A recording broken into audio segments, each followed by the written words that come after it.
রাজীব রায়চৌধুরী তার অফিসের কোর টিমের সাথে রাহি এবং ভিক্টরকে পরিচয় করিয়ে দেন। Mister Mukherjee tender manager, Mister Sengupta project planning এবং মিস্টার দত্তের সমন্বয়ে গঠিত এই দলটি ভ্যালু ইঞ্জিনিয়ারিংয়ের মাধ্যমে মার্জিন রক্ষা করে একটি শক্তিশালী প্রেজেন্টেশন তৈরি করেছে।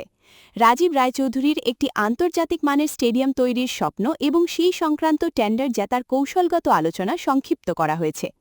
একই সাথে পরিবারের অভ্যন্তরীণ সন্দেহ, গোপন আতাত এবং নিরাপত্তার বিষয়গুলিও এখানে উঠে এসেছে।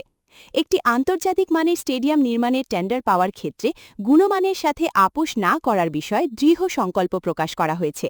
বিশেষ করে স্ট্রাকচারাল সেফটি, সিটিং সিস্টেম এবং গ্রাউন্ডের মানের ক্ষেত্রে কোনো ধরনের বাজেট কাটছাট না করার পরামর্শ দেওয়া হয়েছে, কারণ এটি দেশের ভবিষ্যতের সাথে জড়িত। তবে প্রতিযোগিতামূলক বাজারে টিকে থাকতে এবং টেন্ডারটি নিশ্চিত করতে বিড ভ্যালু বা কোটেশন কিছুটা কম রাখার প্রয়োজনীয়তার কথাও আলোচনায় উঠে আসে। ব্যবসায়িক গোপনীয়তা রক্ষার জন্য অফিসের কেবিনের কম্বিনেশন লক পরিবর্তন করার সিদ্ধান্ত নেওয়া হয় এবং নতুন কোডটি নির্ধারণ করা হয়। তবে পরিবারের সদস্য রাহিবের মনে জামাইবাবু ভিক্টরের আচরণ নিয়ে সন্দেহ দানা বাঁধে। ভিক্টরের ফোন ফেলে আসা এবং তার রহস্যময় ব্যবহার রাহিবের কাছে অস্বাভাবিক মনে হয়েছে।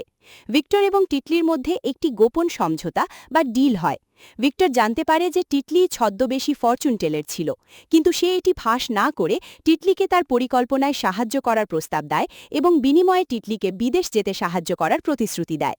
অন্যদিকে রাহুল এবং টিটলির মধ্যে কুসংস্কার এবং বশীকরণ নিয়ে বাকবিতণ্ডা হয়, যেখানে টিটলি আধুনিক যুগের নিরিখে রাহুলের চিন্তাধারাকে উপহাস করে।